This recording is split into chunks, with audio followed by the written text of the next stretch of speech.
Okay, hello, my name is Aide, and I would consider myself a former Swiftie. And in light of the whole Tavis wedding that happened this weekend at MSG, I'm gonna kind of go through my thought process and my evolution as a Swiftie and how I ended up where I am now. Granted,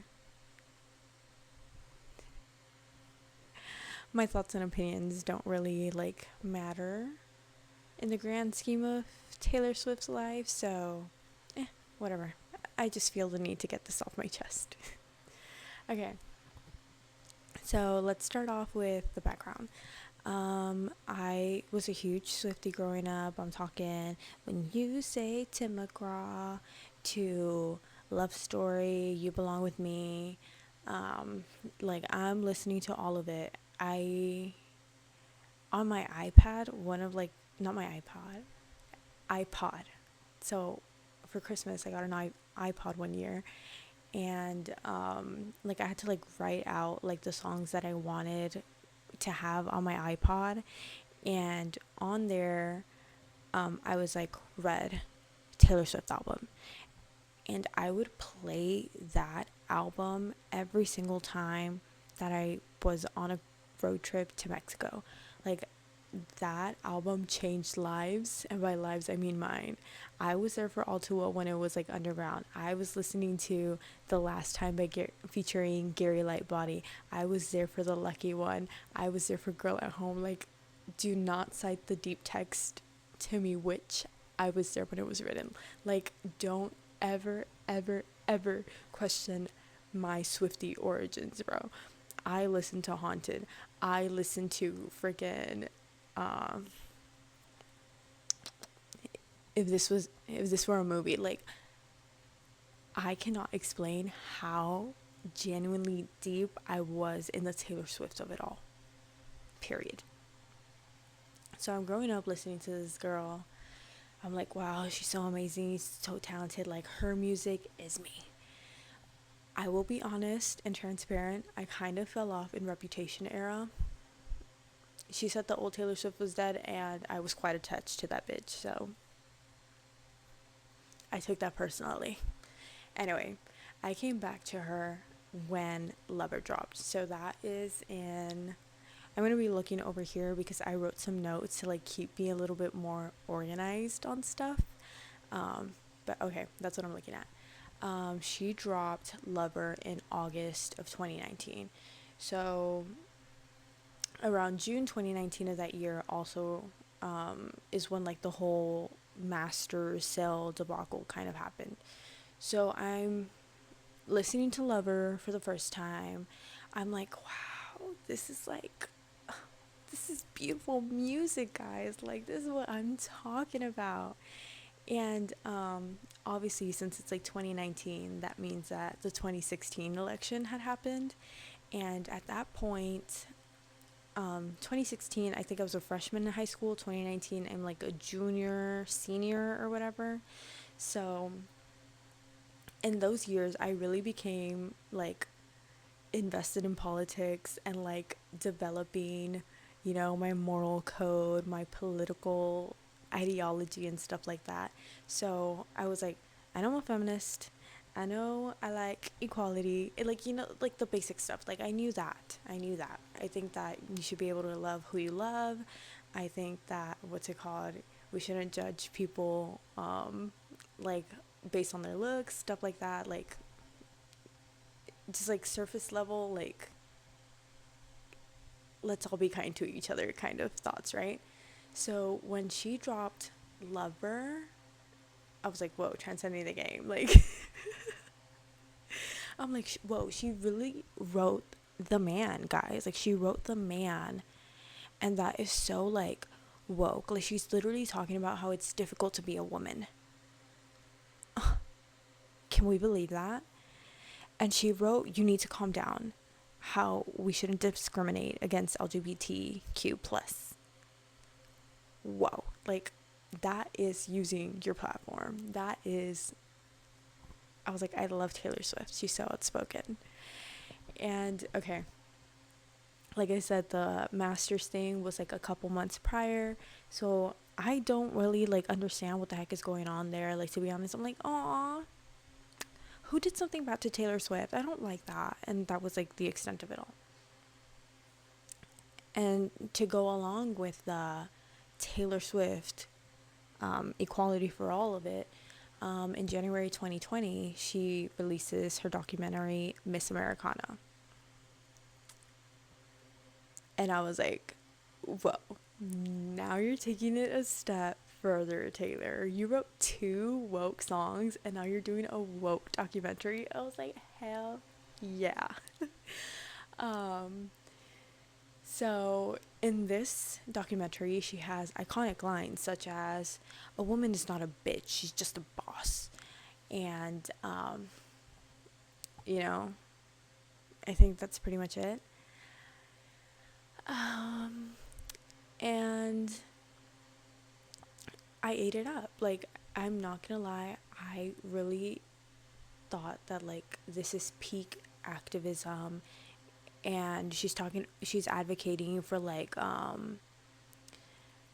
voting blue and, like, protecting women's rights and all of these things, and that she really, really has to fight against her management team, aka her dad, because she feels so strongly about these things and she's been silenced for years. Because, believe it or not, guys, like, Taylor Swift is like they pretty much had a muzzle on her, and that's why she never spoke up until, what's it called, it was too late. And now she's like gonna do her best, and she feels it is her responsibility to be this like guiding light in American politics from 2020 onward, right? And I was like, I love that. I think that's beautiful. Okay. And then she talks about how she got screwed over with her master's, period. I'm Team Taylor. Then we have, later that year after Miss Americana, we have Folklore in July, and then we have Evermore in December, also in 2020s. She's going on a generational run, bro. Like, don't even play with me. Folklore, lives were changed. Lives were changed. Holy crap. Let's give it a minute. Sorry. Oops. You kind of moved over. Sorry. Like I said, this is a very amateur setup. Folklore was first of all, it was a surprise album.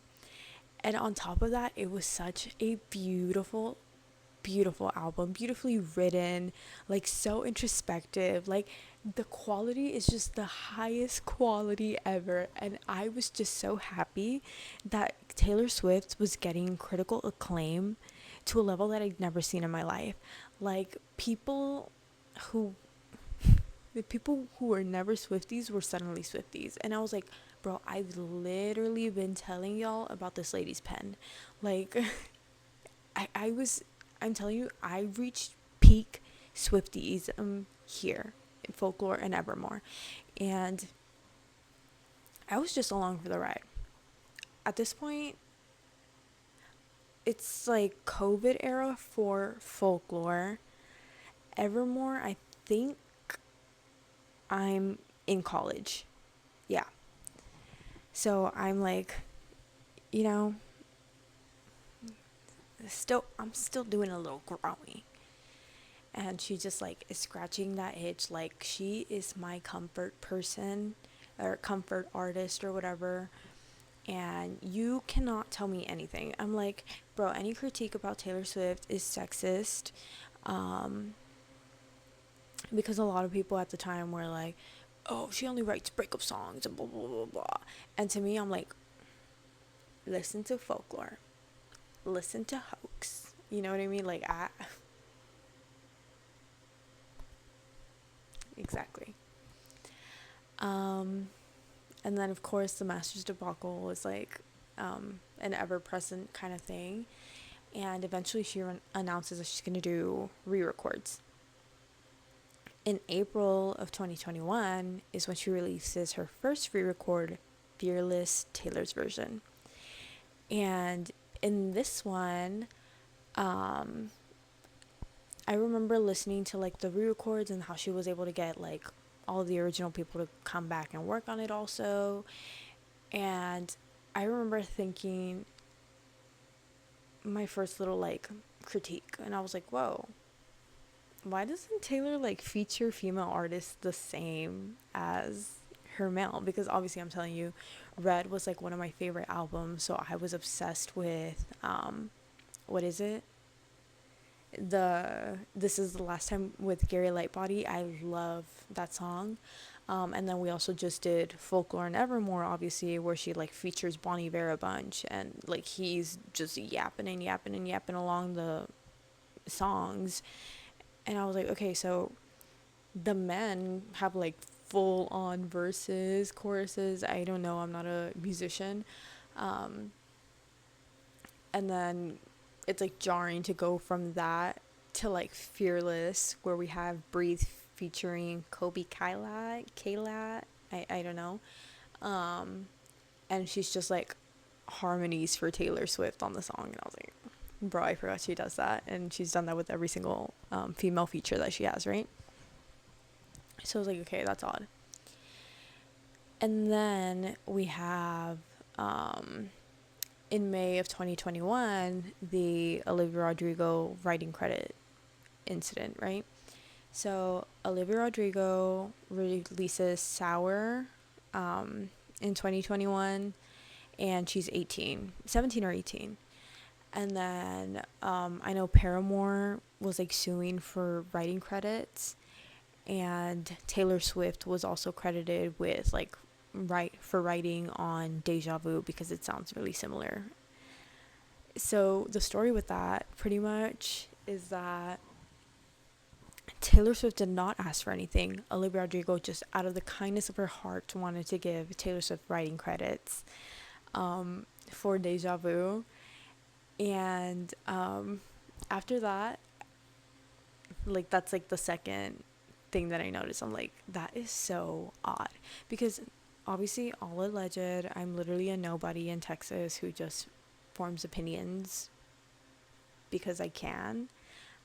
So once again, these are opinions, and I don't know anything.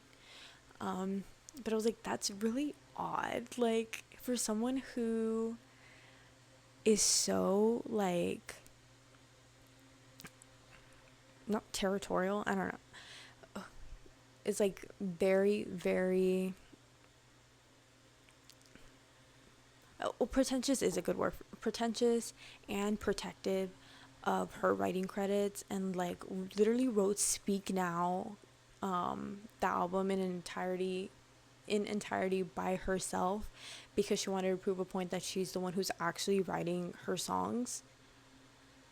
Like, I think it was a crazy, crazy move to, in my opinion, she did this in my opinion, to ask or pressure Olivia Rodrigo, an 18-year-old, to give you, a 31-year-old woman with like a legacy and a career already, to demand writing credits from that girl.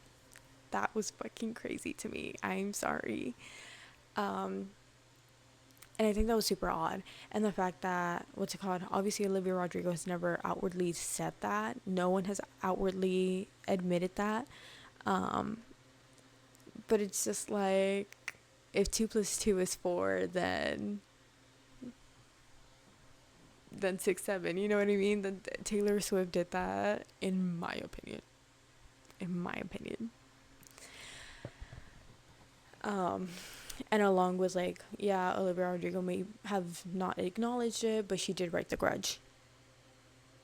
Like, the proof is in the pudding, honey. If you want to, like, let's use our context clues is what I'm saying here. So anyway, that happened, and I was like, I don't like that. Okay, so you feature women weird, and you're bullying children. I was like, that's odd. That's odd. Okay, that's odd. Then we have November 2021. Red, Taylor's version. Best re-record, period. Best re-record that she dropped out of all of them. I feel like that was like her biggest and most impactful re-record.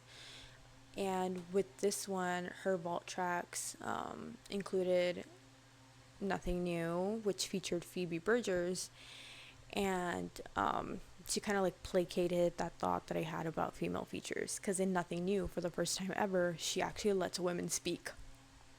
Wow, Taylor, this is a new level of feminism that has never been performed before. So I was like, whoa, beautiful. But yeah. So I really like the quality of the re-recordings. It brought me back to how much I love the music. And then I kind of noticed, like, let's just point out some themes from Red Taylor, some of the songs on Red Taylor's version. So we have Nothing New, with lyrics such as, how can a person know everything at 18 and nothing at 22? Someday you're going to meet her, it's a fever dream, the kind of radiance you only have at 17. She'll know the way, and she'll say she got the map from me. I'll say I'm happy for her, and then I'll cry myself to sleep. Let's do a little refresher. Olivia Rodrigo, 17, 18 at the time. Taylor Swift demands writing credits. Then we have Red Taylor's version, Vault Track, Nothing New, talking about how Taylor Swift's biggest fear is a new 17-year-old talented girl coming up and replacing her in the music industry. And then we also have The Lucky One, which is like an original Red track. But listening to it again for the first time, I'm like, okay, so that's like a common theme. The Lucky One is another song about how female musicians, female pop stars are kind of just like replaceable and in the music industry, and how Taylor Swift's fear is, holy crap, what's going to happen when my time is done? So once again, I feel like it's not too crazy to think that Taylor Swift, an insecure person about being replaced by a talented new young singer, felt threatened by Olivia Rodrigo, new talented young singer.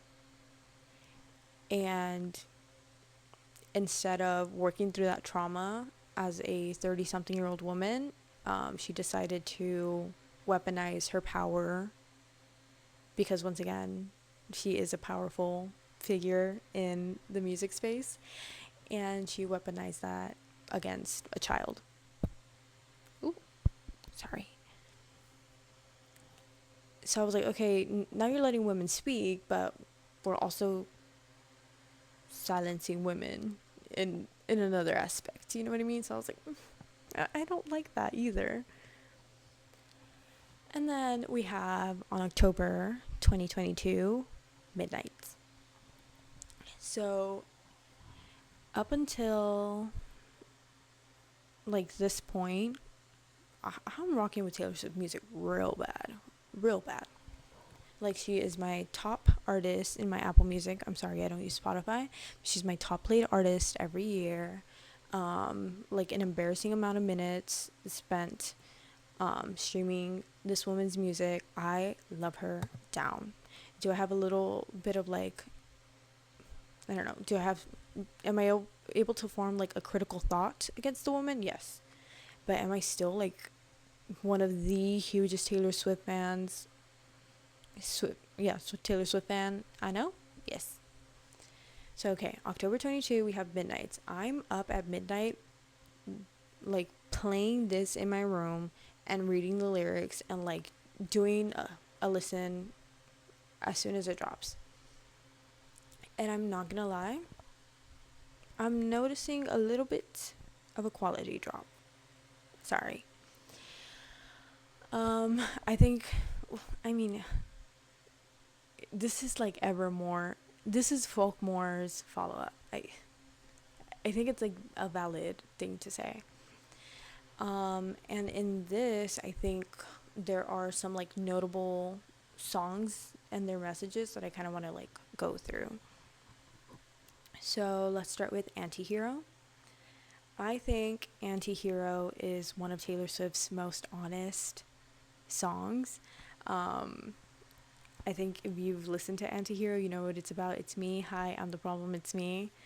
Um, and what was kind of annoying about this was um, how people thought the song was satire. And maybe even she thinks it's satire, but it's like, honey, I think this is just called being self-aware. Like, so in Antihero, she has lyrics like, did you confuse,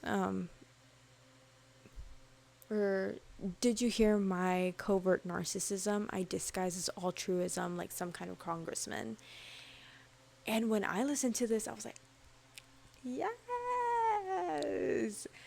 because I thought we were moving in a positive direction. Because once you're able to admit the problem, you're able to work on the tools to address the problem, right?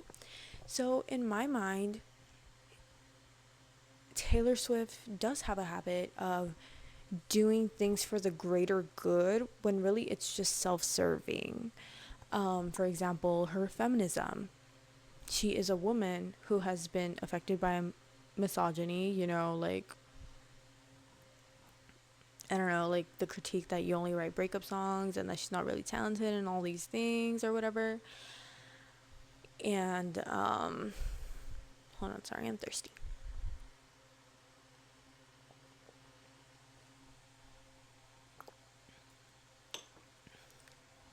And also, like, for example, the Spotify thing where she wasn't, um, where she didn't give them the ability to like stream her music or anything on the platform because she wanted higher wages for other artists. Really, she just wanted the extra money in her pocket. Um, and yeah, like a bunch of stuff like that. Like you're outspoken in Miss Americana because your rights could possibly be affected, and then the Spotify thing about how you actually want more money, the master stuff because you want more money from your master stuff, and then like being like, oh, like everyone deserves writing credits and blah blah blah, and then you like demand writing credits from Olivia Rodrigo. Like, you know what I mean? Like she does a lot of things and it's like it's for the greater good, and it's like, mama, it's for your greater good. And by your greater good, that check. You want the check. And it's okay. You just admit that you're greedy. Just admit that you're greedy. And I thought that's what she was doing in the song, right? And then once again, we get the theme of I'm really scared that someone's going to replace me in the lyric of sometimes I feel like everybody's a sexy baby and I'm a monster on a hill. Um, and yeah, to be honest, I think people overhated that lyric. Like, if you think for 2 seconds, you know exactly what you mean. She's scared that a new young thing is gonna come replace her as like biggest female pop star. It's as simple as that. So that's what we get from Anti-Hero, right? Then we have You're on Your Own, Kid, and it's also like a little self-reflective in, I think it's what people would call the bridge, where she's like I had blood on my hands or whatever, and then she's like, oh, like I did a lot of stuff to get here. And it's like, okay, period. She's self-aware again. Then we have Karma, and it's like Scooter Braun hate or whatever, and it's like, oh no, like she thinks that, you know, she thinks that she's done everything correctly. Whatever. And to be honest, I really like the song. And I will say the writing is not that great on the song, but I let it slide because it's kind of a bop. Okay, so you have Karma, and then we have Mastermind. And then Mastermind, I think, is also introspective in the sense that it kind of shows again, like, I'm a bit insecure. that thinks like she has to like manipulate people to like her or present herself in a different way to be liked and all that stuff. So that was like, those are the main songs that I feel like say a bit about her on the album. I feel like I'm losing the plot because I'm like, when's nap time? But anyway.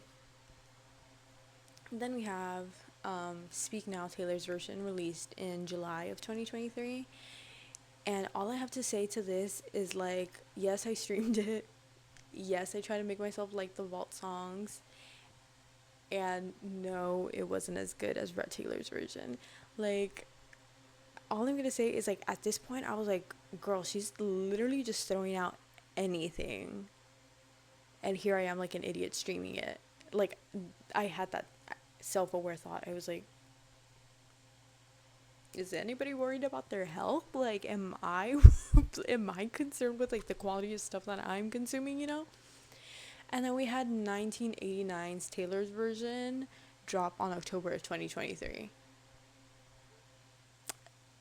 And that really was like nail in the coffin. Worst re-record, in my opinion. Did Now That We Don't Talk change my life once again? Yeah, it did. I'm gonna be honest, some of the vault tracks on that, beautiful, but the production was so bad. Her vocals, I was like, when can we get back to singing? Like, her 1989 vocals on Taylor's version versus the original, pack it up. Pack it up. And it was literally, like, it came up on my shuffle again when I was driving the other day, and I was like, that is jarring. I think it was like New Romantics. I was like, skip, you know? So it's just like, okay, it's getting a bit sloppy and we're just like rushing these things out there. And I was like, does she care? I don't think so. And then in March of 2023, we launched the Eras Tour. So even though I'm having these little critiques and you probably think that I'm already a hater, no, you're mistaken. I love this woman with every single fiber of my being. I love her. And I was fighting for my life to get Eras Tour tickets. Like, I'm dead serious. I had a final for my last semester of undergrad, and I was literally like coordinating with my sister on who's gonna man the laptop in my absence because I need to go present my final. And we got the tickets, spoiler alert. So, sorry. Yeah. So, in the Eras Tour, we have like a couple key events that happen. In the beginning, Joe Alwyn breakup. R.I.P. Joe Alwyn. Then we have the Maddie Healy situationship. And during the Maddie Healy situationship, we have hashtag Speak Up Now. And this is because Maddie Healy is a dickhead and not a great person. So people were like discovering all these like problematic things he's done in the past. And really recently, actually, to them dating, he makes like I don't know exactly the quote that he said, but it was a very ignorant comment about Ice Spice or like her appearance or something. And so Taylor Swift fans get together and they write like a whole, like, I don't know, like a press release or something, and they post it on Twitter, and it's like hashtag Speak Up Now, and it's like urging Taylor to like stop dating Maddie Healy because he's like a terrible person. And I remember like being on Twitter at the time and people be like, she's not gonna read that and blah blah blah blah blah. And I was like, okay, whatever. Like, it's literally none of my business. Like, I agree with what people are saying, but also like I also acknowledge that she doesn't care. Like, whatever. And then in May of 2023, to placate that, in my opinion, I don't know how long this like collaboration was in the works. I don't know. But we coincidentally get a Karma featuring Ice Spice single and music video. So I wonder how much of that is correlated with Taylor Swift trying to do damage control for her situationship. Anyway, that unfortunately did not work. I'm sorry, a music video cannot erase your situationship's past. So they break up. And then we get Travis Kelce, new character. And during this time, I'm actually like really, really hyped to see Taylor Swift dating Travis Kelce, because A, I hated Maddie Healy, and B, I was like, you know what, like, hell yeah. Just like someone who is good at their job, like, and I was like, I'm pretty sure we almost stay. Like, she's talking about dating a football player. Like, I feel like that's a thing that she's wanted since high school, and I was like, you know what, hell yeah, like, she gets to live that. So I was like pleased. And then in April 2024, we get the Tortured Poets Department. Dun dun dun. And I would say Midnight's was Cracks in the Wall. Tortured Poets was like, I don't know, like a brand, like a leak. I don't know, like a bad leak.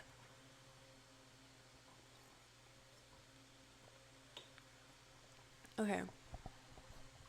So Tortured Poets drops, and it's 31 tracks. And I'm not gonna lie, a lot of them were misses for me.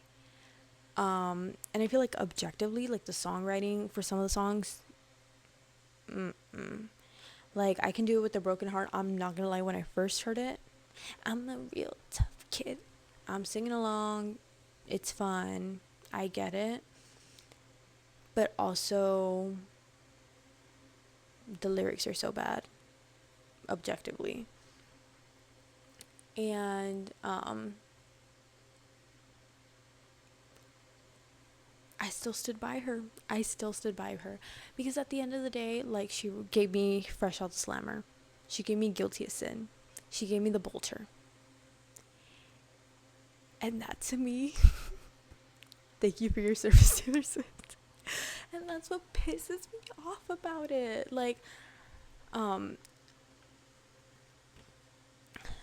at that point, I was like, bro, she will literally like drop anything, and I'm still gonna keep streaming. And that was like, that's a tough pill to swallow, to be honest. That's like, she's starting to fall off a little bit, and I'm still here, bro. I'm still at the restaurant. And it's literally just like, stop. Like, she's my friend, guys. Like, stop. Because in this album, she also drops But Daddy, I Love Him. And listening to that for the first time, I was like, yo, is this play about us? Because it was very obvious if you had your ears open, even a little bit. It's pretty much a song where she describes how pissed she is that we ruined her situationship because he was racist, and she's mad that we didn't let her live happily ever after with her little racist boyfriend. And to be fair, I mean, sorry? I don't know, like, you know what I mean? Like, I'm sorry, like, I don't know. Like, I don't know, and I don't care. I don't know, and I don't care. Like, if that was really your man, you would still be with him. And yeah, I was like, you know what? Like, she's pissed, but also I like the song, so doesn't it give some perspective? So, like, okay, whatever. Like, you hate me. I'm starting to dislike you a little bit. Like, agree to disagree and move on. And then, since Tortured Poets Department, it has been like a fast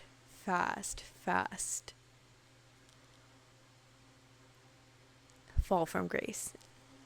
From my graces. I'll say that because I mean she's still a billionaire thanks to the Eras tour. Um, oh, also let's talk about Clara Bow. Clara Bow once again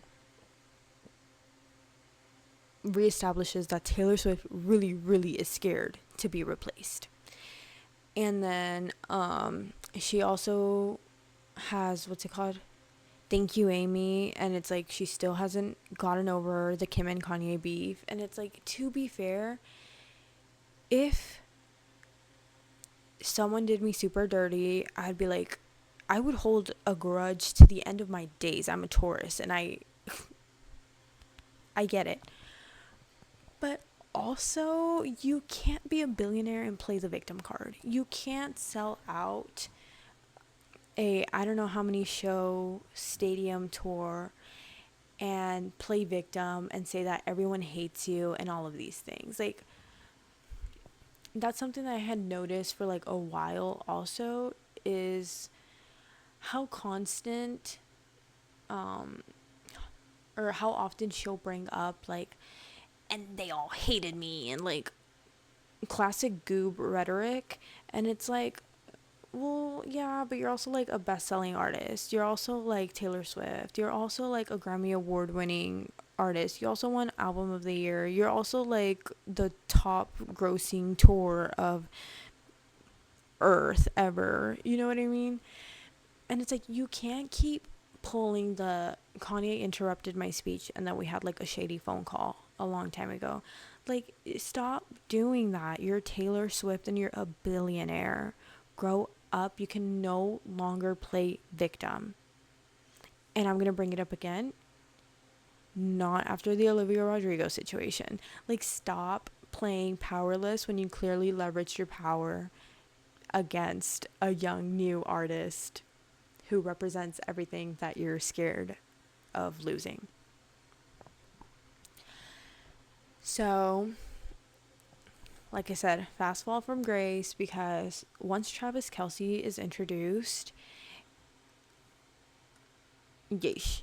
And I'm not even gonna like put all the blame on Travis Kelce, because at the end of the day, like, you're an adult, so your affiliations, your actions, your silence, your advocacy, all of that stuff is on you. So let's go to, I'm going to group this all with this era. So October 2025, she drops The Life of a Showgirl. And I think that was like it for me, to be honest. So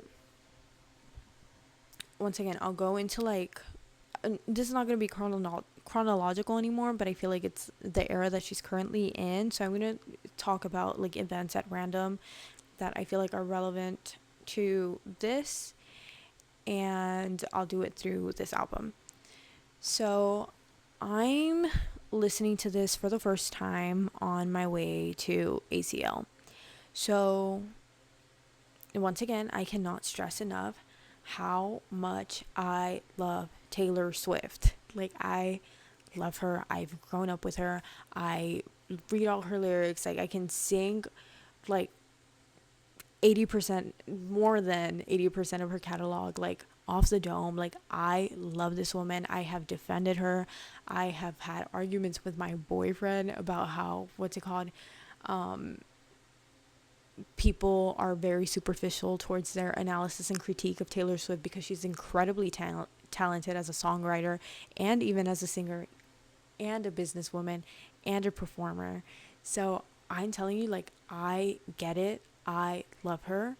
And at this point, I'm having, like, I've had critiques of her. Like, I understand what people say about her, but I still love her because her music is like such an important part of my life. Period. And okay, so let's start with this album that I'm listening to for the first time on my way to ACL. We have The Fate of Ophelia. catchy song. I do enjoy it, to be honest. Like, I'm not gonna sit here and BS you and be like, everything, I hate everything. I don't even enjoy anything anymore. Like, that's not true. I listen to the Fate of Ophelia and I do like it.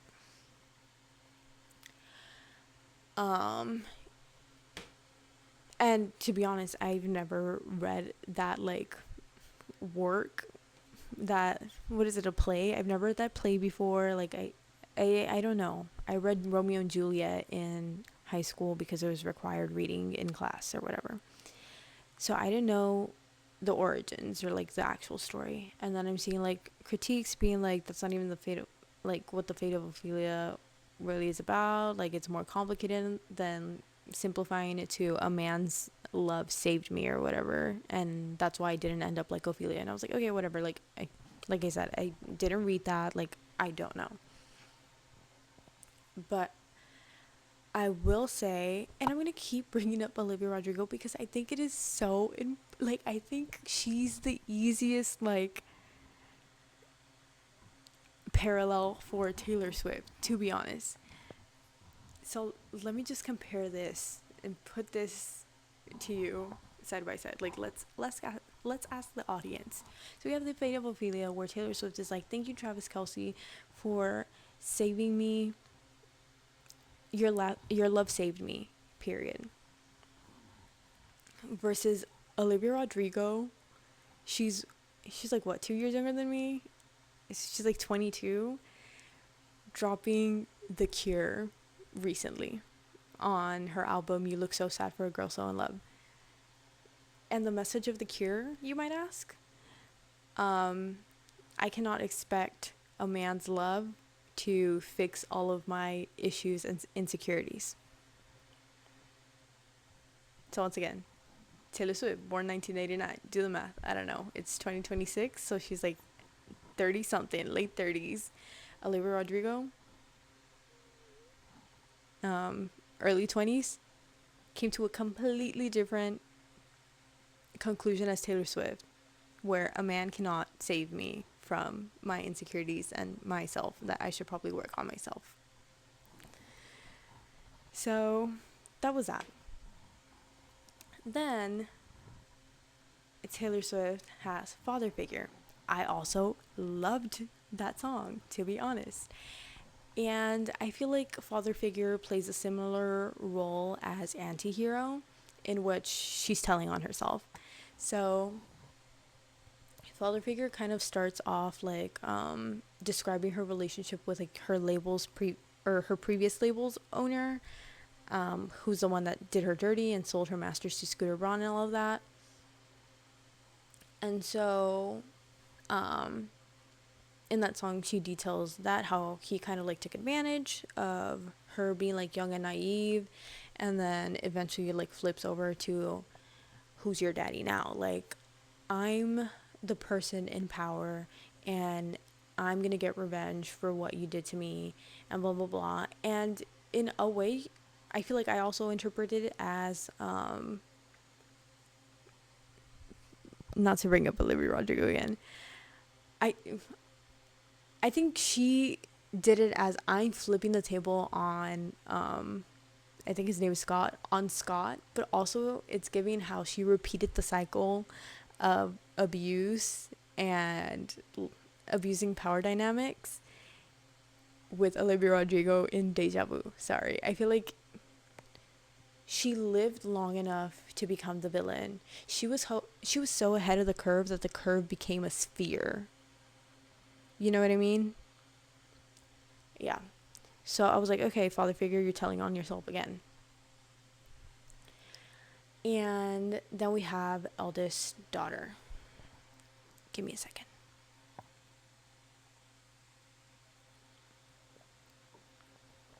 In Eldest Daughter, we have insightful and critically acclaimed lyrics such as, I'm not a bad bitch, and this isn't savage. I'm not a bad bitch. And to that, I have to say, first of all, never admit to someone that you don't think you're a bad bitch. Second of all, that song is terrible. So terrible and unbearable, I skipped it. I couldn't. No. Then we have Ruin the Friendship. I'm not gonna lie, this song does get me emotional because, you know, like it's just so sad. Like when you think about it, it's like, oh, he passed away, and like just backstory that gets me emotional. But when I think about it, I'm like, okay, why are we talking about a high school relationship again? We're in our late 30s. You're like engaged and stuff. But and it just didn't fit. Like it literally came out of nowhere. But whatever, I can appreciate it. But it's also like poorly written. But I like it. I like it 6-7. And then we have Actually Romantic, which is her diss track or response to Charlie XCX. Because how dare Charlie XCX feel insecure a little bit? Like Charlie XCX, I I'll say this. You know what? I do believe that Charlie XCX was probably talking crap about Taylor Swift behind her back. I mean, like it's not crazy to say that. It's not crazy to say that. Um and I wouldn't be surprised if that got back to Taylor Swift, and so like for Taylor Swift to be like, "You know what? I don't fuck with Charlie." Is not like unreasonable, but when to the public, all we know is that Charlie XCX wrote a song about how she's insecure because you're so successful and she's doesn't perceive herself to be on that level, and your response is actually romantic. How like that's so odd. That's so odd. Like if anything, you should have just like included stuff that you've heard she said. Like boring Barbie is not gonna cut it. Like I'm sorry, it's not. You just seem like super petty, super malicious, like actually romantic as a response to like, I forget the song, I don't know, but actually romantic as a response to Charlie's song is so odd. And like listened to Charlie's album and I like that album, so don't judge me for blinking on the song name, but that was just so odd. And it was like, what happened to the girl's girl of it all? What happened to girl power? You know? And then we have Wish List, in which all she wishes is to be a stay-at-home wife. Okay, I don't think it's like about that, but it's like how she wants to like settle down and be a wife and have kids and all these things with Travis Kelce. And it kind of like reminds me of when she was doing like press for I don't know what, and she went on Jimmy Fallon, and she's like, I can't possibly fathom about doing a halftime show when my work is so insignificant, when my man is putting his life and body on the line and blah blah blah. And I was like, whoa. I was like, when did you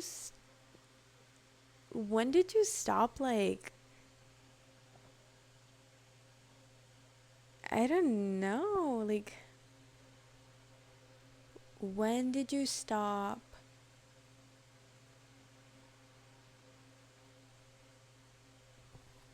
when did you stop?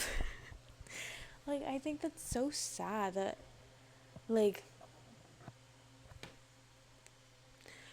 15, in your mind you'll do things greater than dating the boy on the football team. Like, when did that change? Like, you're a grown woman, you're Taylor Swift, you're a billionaire, you're like the number one pop star or whatever, and you're saying your work is not important at all, and like you're minimizing yourself when your biggest beef with the people in your like life is that they've underestimated you and your power and your talent, and you're doing that to yourself on behalf of a man. Girl, whatever. You know what I mean? Then we have Wood. And that's just like, I don't even want to talk about it. I don't even want to talk about it. Like, I was disappointed. It's not well written at all. It's not her style. I and what's so annoying about it is that it's so transparent and you know exactly who she's trying to mimic.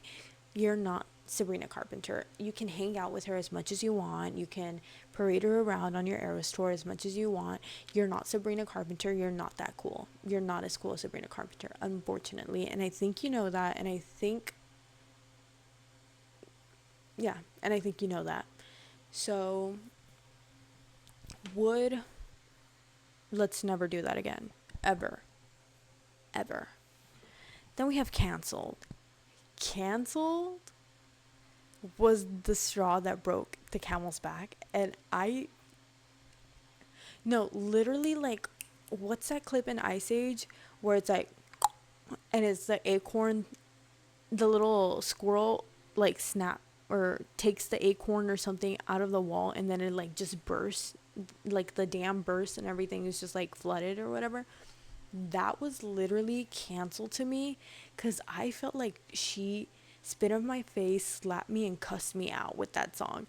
I was livid. Like, once again, I want you to picture me driving to ACL expecting, like, I'm pissed at Taylor Swift, what she's done on the outside of it, but I'm like, she always pulls through for me in an album, and, like, all is well, usually. So to have listened to this album all the way through and now I'm on canceled, bro, and I'm listening to this and I'm like, yo, I think I actually hate Taylor Swift now.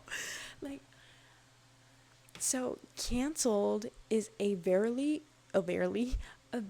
poorly written and produced song about how Taylor Swift loves her friends canceled.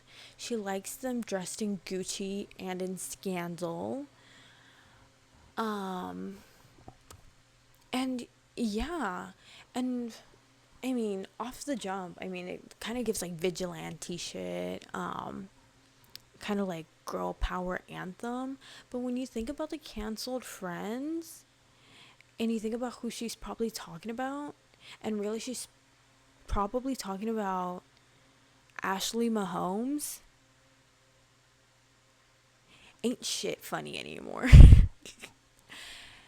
And yeah, I thought it was absolutely disgusting. I thought it was absolutely disgusting. After writing a song like But Daddy, I Love Him, in which you're mad at your fans for like disapproving of you parading a racist man around your tour for everyone to see, and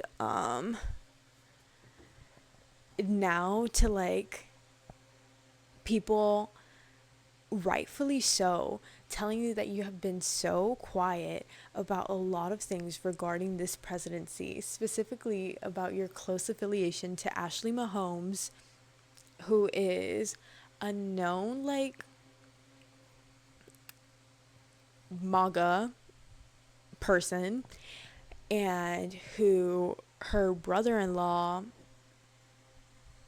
is the sick weirdo that he is.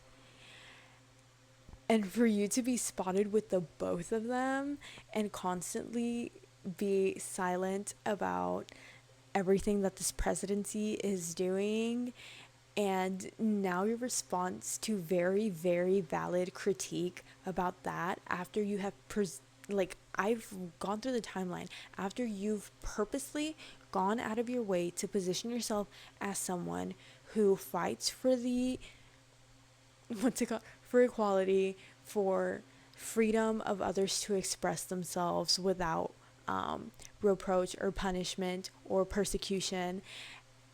And now you're doing all of the, like, a matter of fact, you're not doing all of this. You're doing fucking nothing, and that's the issue. You're doing nothing. So people are continuing to give you the benefit of the doubt, and kind of trying to bring these things to your attention. And to be honest, hindsight is 2020. You know what you're doing. You know who you're affiliating yourself with. You may say you're not on social media. You are, girl. If not, you got tree paint on social media. You know what people are saying about you. You're a person who's very, very like self-aware of your position in the media. So for you to see all of this and come out with canceled and kind of make it seem that people just hate your homegirls because they're boss bitches. No, your boss bitch friends are actually just racist. And what's it called? Birds of a feather flock together. Um, you know what I mean? Like, it's just, and I think you can tell by the way that like I'm talking about this, like it pisses me off. It pisses me off to like no end for you to have the audacity to write fucking canceled, bro. Like, and the thing is, like, you want to write music like canceled. You want to, what's it called, hang with Ashley Mahone. You want your fans to shut up, and you also want your fans to give you money, and you want to be a billionaire, and you want to be beloved, and you also want to play victim. And that's not how that works. Well, apparently it is how that works because that's how you've lived your entire life. Um, but yeah, it's actually infuriating. Infuriating. And that was pretty much it for me, I think. Um, yeah, I was pissed. I am pissed about that song. I am pissed about the whole album and how it's a whole bunch of nothing but like conservative kids bop slop. Um, but let's continue moving on. We also have Honey, in which once again we're playing victim and we're trying to um well, first of all, I don't know if it's this song or another song in this album, she starts referring to women as bitches. And from what I recall, and I mentioned in Miss Americana, it's like there's no such thing as a bitch, there's a boss. I don't like referring to women as bitches. Now we're going back to referring to women as bitches. Oh, okay. Oh, okay. And that's what I'm saying. Like, you're such a hypocrite. You're such a hypocrite. And I'm pissed. I'm pissed. So we have Honey, and it's a song about how women are so like condescending to her, and they call her honey in a very condescending way, and that's so fucked up. But Travis Kelce has turned Honey into like a whole new thing, and that he really loves her, and blah blah blah blah blah.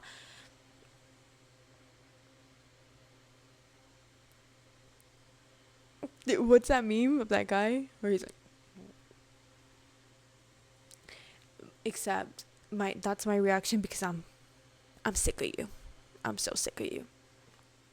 And then we have Life of a Showgirl. And all I have to say, Life of a Showgirl, that's your title track, and it's ass. Sabrina Carpenter, insanely beautiful vocals. And I can't believe you forced her to be on that song. um, Poorly written. He ripped me off like the past lashes that blew me away. Like, okay, girl, like, let's take a breath. Let's take a breath. Terrible. And Sabrina ate you up. And yeah, I mean, that's all I really have to say about The Life of a Showgirl. I mean, The Life of a Showgirl is literally the epitome, the epitome of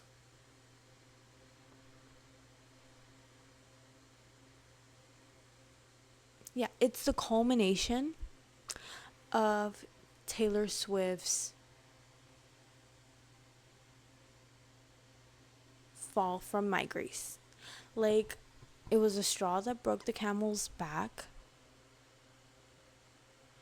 And like, it literally represents everything, everything that, like, turned me off. Um,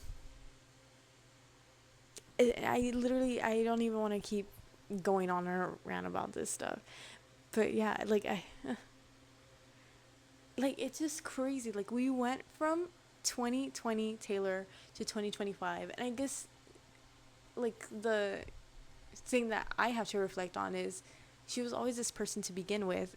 I was just too young to kind of like see the signs. Um, and it's like I grew up from like being a kid and listening to her to once again being like someone who's discovering their like politics like after 2016. And then I was able to like start appreciating and um like doing my best to like learn the nuance and of like politics and how like how it's like intersectional and like different groups experience like yeah, like how different identities and different groups like affect the way that you're treated. And it's not just like, oh, I'm a woman and someone is being sexist towards me. It's like, oh, I'm a Hispanic woman, I'm a black woman, I'm a like gay woman, like all of these things. And how like it's not just like a one size fits all feminism. And I don't think that she ever um put in the effort to understand these things further at all, because at the end of the day the only reason that she um championed those causes is because they would make her look good and or they affected her. And so to go along with that, I feel like at this point she's surrounded by people who validate and reward and praise every little thing that she does, which results in not only shitty work like the life of a showgirl, but also in shitty like ideals and morals as shown by her like the new people in her life. And honestly, I hate the excuse of being like, oh well, Kylie Kelsey is super like feminist and she's Democrat and blah blah blah. Like, girl, whatever. Like, first of all, we don't know Kylie Kelsey. Second of all, like, we like she's not Kylie Kelsey, and to be honest, she's not spotted out with Kylie Kelsey as much as she spotted out with that other little treacherous lady. So, like, don't even bring it up. And I feel like a lot of people start doing, like, mental gymnastics to um, try to protect this image that they have of her. And it's, like, to be honest, I used to do that too. And that's why it's, like, it was so exhausting to be, like, a Swiftie towards the end. Like I remember when people were like, "Oh, she's a climate criminal," and blah blah blah blah, and I was like, "Yeah, yeah, well, yeah." Like I'm not even gonna defend that, and like the way we went from that, which is terrible, to this is even worse. So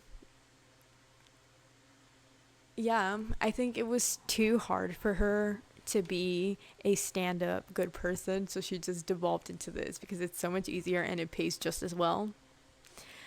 Um, and I think along with the life of a showgirl, the reason that I like bring this up and why I'm like newly pissed is because she just got married like this weekend at MSG, and along with being tacky, I think that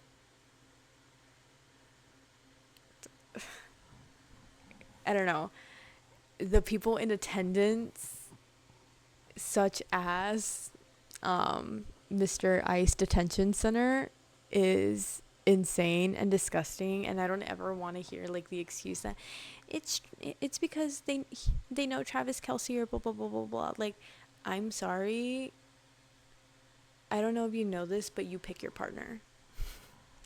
You pick your partner, and if things like that truly did bother you, then it's not something that you would ever tolerate in your vicinity, let alone choose to marry the person who's bringing these kind of people to your life. I don't know. And so, yeah, that's all I have to say. I'm extremely disgusted. Um, and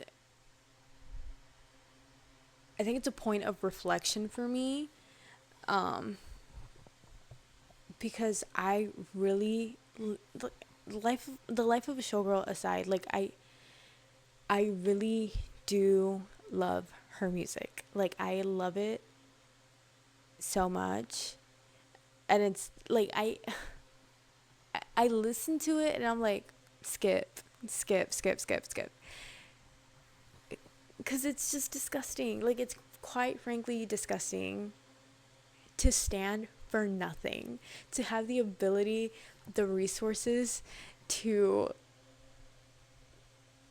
for the greater good, and to stand for nothing.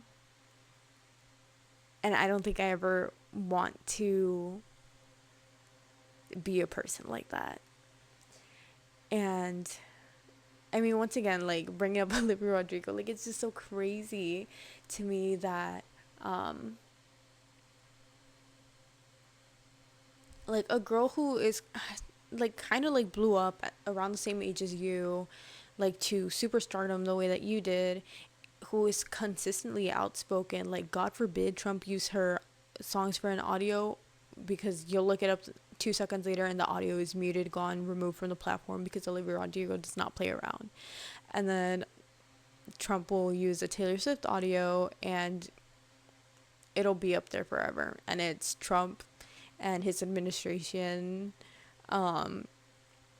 dehumanizing a group of, like, immigrants and stuff like that. And it's, you're gross. You have no backbone and you're gross. And I refuse to stand up for someone who, like, girl, whatever. Like, Taylor Swift, like, from now on is, like, the biggest girl whatever. Like, yeah. Yeah. So, I think my, like, steps forward from this is, unfortunately, like, I'm probably not going to stop listening to her music 100%, because I have grown up with her music for forever. I love that music. I'm deeply attached to that music. Nothing new got me through my college graduation, when I was like, am I going to do now? And yeah, but I really can't listen to anything the way that I used to. I feel like she stripped me of, she's taken that away from me. And yeah, this year my goal is to diversify my pop consumption. So lately I'm enjoying Olivia Rodrigo a lot. What's Wrong with Me? I was surprised to hear that that's apparently not, like, the most popular song off of the album. The song is a freaking banger. And Ariana Grande. And because I recently went to her tour, and it was just really fun seeing her, and I loved her album Eternal Sunshine, Brighter Days Ahead, and Sabrina Carpenter, and yeah. And I think it's time to just support, or for me to support, more celebrities with a backbone. So yeah, I guess it's quite fitting to say it's the end of an era. I think I'm more Swiftie hater or Swift hater to call myself a Swiftie. So yeah, I don't consider myself a Swiftie anymore. Announcement for, like, Me, myself, and I said that and no one moved. um, but yeah, it's time to move on. Taylor Swift, you made your bed. Now lie in it. Mind you, she's a billionaire. Mind you, she will have a quality of life that exceeds mine by $1 billion. But I wanted to say my piece, and I get to do that because I'm a person with a phone and a mic. So, yeah. Anyway, I guess that's it. And I will see you never, maybe, or I don't know. We shall see what else I want to talk about. But okay. Bye.